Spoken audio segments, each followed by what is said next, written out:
안녕하세요. 시네포커스 록사입니다. 오늘 알쓸 영사 시간에서는 사실적 조명에 대해 알아보도록 하겠습니다.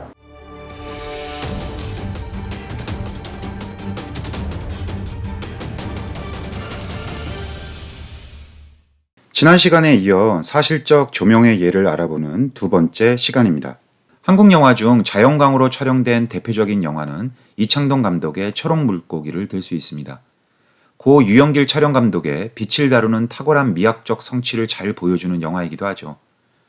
특히 초록물고기는 고감도 필름을 사용해 사실적 조명의 효과를 극대화한 작품입니다.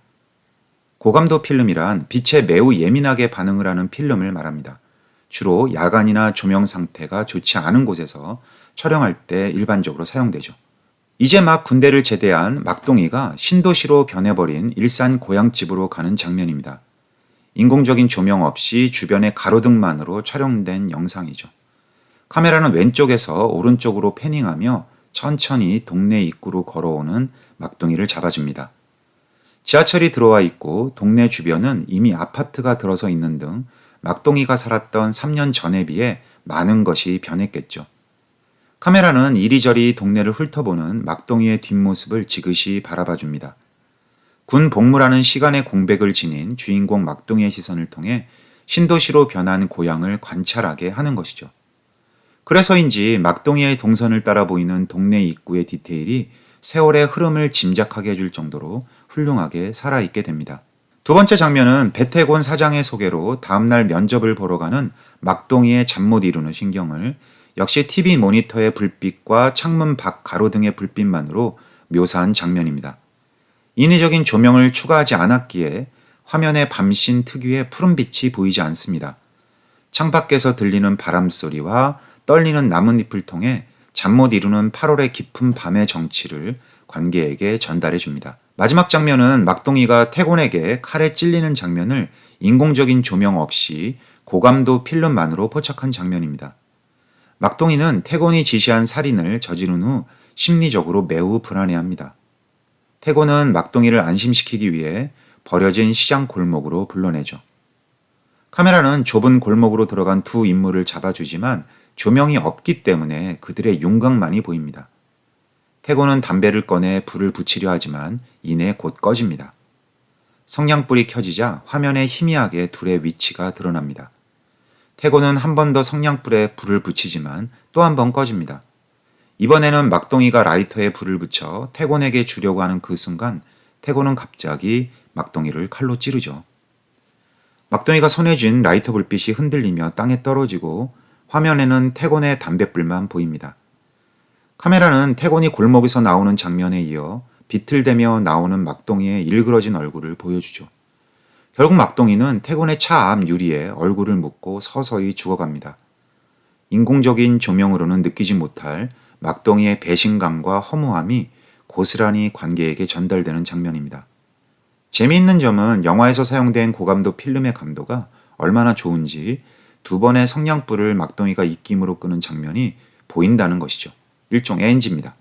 이창동 감독의 첫 번째 디지털 영화인 버닝 역시 자연광으로 촬영된 뛰어난 영상미를 보여줍니다. 특히 버닝은 매직 아워 시간대를 10분 활용해 사실적 조명의 효과를 극대화한 작품입니다. 하루에 찍을 수 있는 시간이 고작 20-30분이었기 때문에 거의 한 달을 공들여 찍은 장면이라고 합니다. 겉으로 보기에 버닝은 세 연인의 시시콜콜한 삼각관계를 그리는 이야기로 보이지만 한꺼풀 벗겨보면 새로운 장르적 실험과 예술적 은유를 통해 계급 차이로 인해 발생되는 사회적 불평등을 아주 격렬하게 풀어낸 작품입니다. 그래서 영화 곳곳에 다소 난해한 상징적 이미지가 많이 등장하는 편입니다. 덕분에 해외 평단에서는 버닝을 이창동의 영화 중 가장 추상적이고 가장 아름다우며 가장 놀라운 작품으로 평가합니다.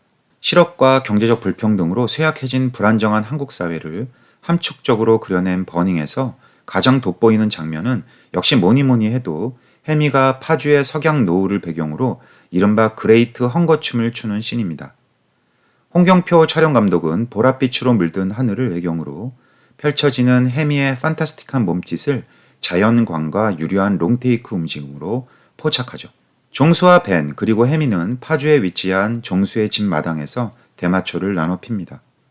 시간이 흘러 석양이 지자 해미는 옷을 벗으며 기묘한 춤 사이로 자신의 감정을 표출하죠. 카메라는 패닝을 통해 이런 해미의 움직임을 안각으로 잡아냅니다.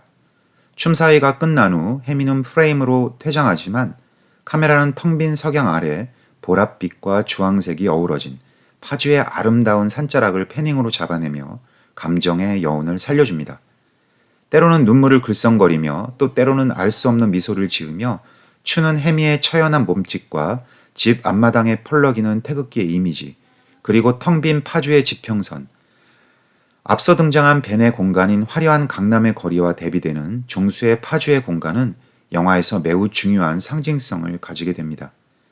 이런 상반된 풍경을 창백하고도 냉기서린 미장센으로 담아낼 수 있었던 것은 역시 마술 같은 자연광의 희미한 빛 때문이 아니었을까요?